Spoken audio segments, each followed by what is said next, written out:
Bonjour. Aujourd'hui, quelques mots rapides sur la structure énergétique. Dans une des premières vidéos, j'avais parlé des trois corps, le corps physique, le corps énergétique et le corps mental, la structure mentale. Là, je vais juste donner quelques points de repère très succincts sur la structure énergétique pour que dans les prochaines vidéos, quand je vais commencer à parler de chakras, de nadis, etc., vous ayez déjà quelques petits points de repère. Alors la structure énergétique, c'est une sorte de double qui englobe notre corps physique sur 1,80 m tout autour du corps dans toutes les directions. Cette structure énergétique est composée de milliers de petits canaux, comme des petits cheveux très fins, qui sont emplis d'énergie. Cette énergie, on l'appelle le prana. Et au croisement donc de ces petits nadis, de ces petites rivières, puisque en sanskrit nadi, qui est féminin d'ailleurs, ça veut dire rivière, se trouvent des adaras ou des chakras. La différence entre adara et chakra, c'est que le chakra a un rôle vraiment fondamental sur la gestion de la structure énergétique. L'adara, c'est un chakra secondaire. Donc les chakras, suivant les écoles, on en trouve 5, 7 ou 13, ça dépend un petit peu des écoles.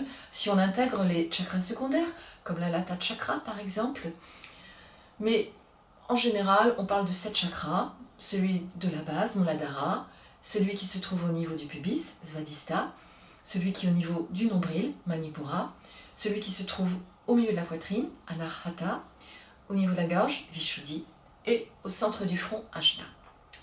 Ces chakras gèrent chacun quelque chose de différent dans la structure énergétique. En gros, le Muladhara va puiser l'énergie qui est distribuée par Manipura, mais le chef d'orchestre, c'est Ajna. Donc quand on travaille sur certaines postures, on va travailler sur certaines qualités d'énergie par rapport à ces chakras.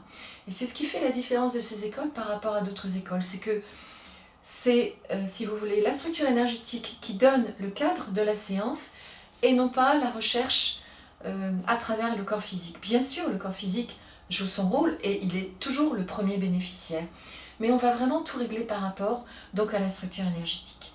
Et puis vous le savez déjà, ces chakras se trouvent tout le long d'un axe qui est le double énergétique de la colonne vertébrale, qu'on appelle la Sushumna, et de chaque côté, un petit peu comme le cas du C d'Hermès, serpentent les deux nadis, Ida et Pingala, qui véhiculent notre dualité. Et la quête ultime du yoga, pour les yogis qui s'engagent vraiment dans cette voie d'une façon mystique, c'est de transcender cette dualité pour éveiller l'énergie dans la voie principale et se fondre au tout. Voilà. Mais nous, plus modestement, on essaie déjà d'équilibrer cette structure énergétique, car si elle est en déséquilibre, il y aura et un déséquilibre sur le plan physique et un déséquilibre sur le plan mental. Notez qu'un déséquilibre sur le plan mental, un choc violent, va déséquilibrer la structure énergétique qui va déséquilibrer la structure physique.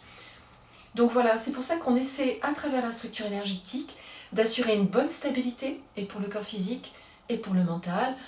Ainsi, on devient un spectateur relativement bienveillant du monde qui nous entoure, et on gagne en saveur intérieure, malgré tout ce qui peut se produire au cours d'une vie, et Dieu sait que des choses, il s'en produit. Mais on va faire un voyage, il y aura des tempêtes, il y aura des creux, il y aura des pics, mais en tout cas, on arrivera toujours plus ou moins à maintenir la barre et à goûter ce voyage. C'est à ça que ces écoles de yoga vous invitent.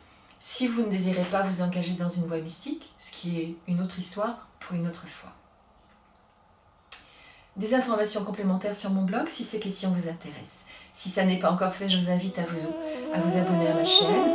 J'aurai ainsi le plaisir de vous retrouver.